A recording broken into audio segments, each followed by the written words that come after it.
இயேசுவில் பிரியமான சகோதர சகோதரிகளே, இன்றைய நற்செய்தி மத்தேயு 11 இறை வார்த்தைகள் 28 30 முடிய. இன்றைய அநீத உலகில் நேர்மையாக வாழ்வதும், நீதிக்காக உழைப்பதும், மனித உரிமைக்காக குரல் கொடுப்பதும், சமுதாய ஏற்றத்தாழ்வை களைய முற்படுவதும், மனித நேயத்திற்காக பாடுபடுவதும் கூட ஒரு வகையான சுமைகள்தான். நாம் அர்ப்பணிக்கப்பட்டவர்கள்தான்.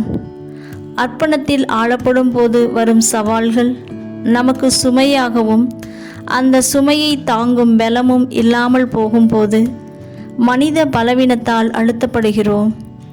இத்தகைய சுமைகளால் நாம் அழுத்தப்படும் போது நமக்கு இளைப்பாறுதல் தருபவராக இயேசு இருக்கிறார் என்பதை இன்றைய நற்செய்தி வாசகம் வெளிப்படுத்துகின்றது. ஏனெனில் மானிட மீட்புக்காக மனித உடல் எடுத்த இயேசு கனிவும் மனத்தாழ்மையும் உடையவர். அவரது குரலுக்கு செவி கொடுத்து அழைத்தல் வாழ்க்கையில் நாம் செய்யும் பணிகளில் வரும் சவால்கள் நமக்கு சுமையாக வரும்போது நாம் துவண்டு போகாமல் அவரில் ஆறுதல் பெற இருகரம் விரித்தவராய், இதயத்தை திறந்தவராய், சுமையை சுகமாக தாங்கி அவரோடு நடக்க அவர் நம்மை அழைக்கிறார்.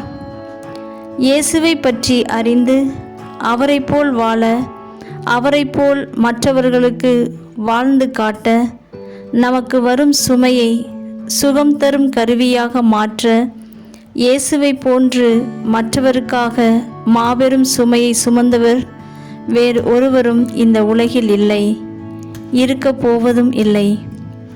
சுமையை எவ்வாறு சுகமாக சுமப்பது என்பதை இயேசுவிடமிருந்து நாம் எளிதாக கற்றுக்கொள்ளலாம். அவரை போல் பிறரது சுமைகளை பகிர்ந்து கொள்ள நாம் வரம் வேண்டுவோம். வாழ்விழந்தோருக்கு வாழ வழிகாட்டுவோம். சுமை தாங்கியாக இருந்து இயேசு வழியில் நடப்போம். நீரில் குமிழ் போல் நிலையற்ற வாழ்வை விட்டு உன் பேரின்ப கருணை வெள்ளம் பெருக்கெடுப்பது எக்காலம். சிந்திப்போம், செயல்படுவோம், இறை ஆசீர் பெறுவோம்.